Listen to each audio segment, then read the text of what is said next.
Next to Of Course God, America, I, by E. E. Cummings.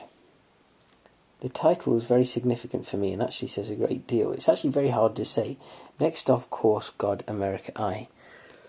Now, I feel that this poem is a very satirical look at patriotic language, and actually the idea that patriotism and all of the slogans and all of the buzzwords that go with it can actually become meaningless if they're used in the wrong way. What we have here is a blended text. What we've got here is a real maelstrom of different patriotic slogans and sayings that are all thrown together, and ultimately what we get is quite a meaningless narrative. Meaningless because actually it's all about the superficial energy, and the meaning of the words are lost because there's just too much in there. E. Cummings himself in his life was perhaps the very opposite of a patriot, in that he saw the very worst of humanity during World War One. And perhaps because of that, he was made cynical by the idea of patriotism and those who wield it, perhaps as a weapon, or those who are very, very concerned by it. So, repeated ideas. It's this idea, really, that these sayings and these slogans actually do become meaningless if people just chant them and say them. We've got this huge tract of text that actually is just one sentence, if we look at the punctuation, ending in the end with a question mark. So 13 whole lines, and then 14th line, he spoke and drank rapidly a glass of water. Interesting inversions here. Next, of course, God, America, I. Should this be next, of course, to God, America, I love you. But because it's not punctuated, we've got these inversions that make it, again, very difficult to read. Looking at the last line, he spoke and drank rapidly a glass of water. It should be and rapidly drank a glass of water. It sort of intensifies this slightly chaotic, meaningless sort of feel that he's perhaps going for.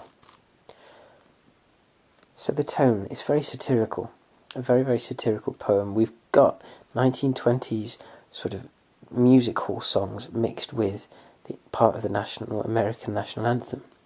And then brilliantly at the end here, we've got two lines from a poem which was designed to get people to rise up against the government. Then shall the voice of liberty be mute. Very, very interesting. It's a very, very anti-establishment poem. So individual words. Interesting. For me, I think it could be by Jingo on line 8. If someone's jingoistic, they're described as a saber rattler, or someone that's enthusiastic for war, someone that seeks war. And jingoism really is something that I think perhaps E. E. Cummings is saying that governments possess. This idea of jingoism, that the want for conflict, the want to create wars. Alliteration. Well, there's lots of alliteration in this one. I think in particular, if we look in the middle of the poem, the G's alliterate very much. Thy sons acclaim your glorious name, by Gorry, by Jingo, by G, by Gosh, by Gum. It sounds almost farcical. It sounds immature. This sort of exuberance that's there, but actually it means nothing. Again, it's a very satirical look at some of the most deified sort of ideas of America. And interesting that I've said that we think of deified there, because if you look at the title, God should have a capital G, America should have a capital A, I there should be a capital, but they're not, because he's almost saying actually these things that we hold to be important are not, or if they're not treated in the right way, then they're not important. So structure.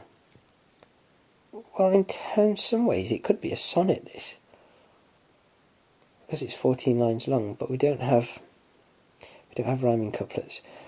The structure really is this very, very long stanza that we have here, and then just the single word at the single line at the end there. And it's the idea that this person rushes all the way through, rush, and then he drank rapidly a glass of water.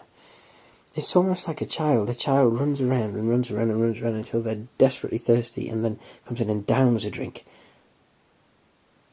There is something very childlike about this narrative, and I think he's saying this blind devotion to patriotism maybe makes people childlike.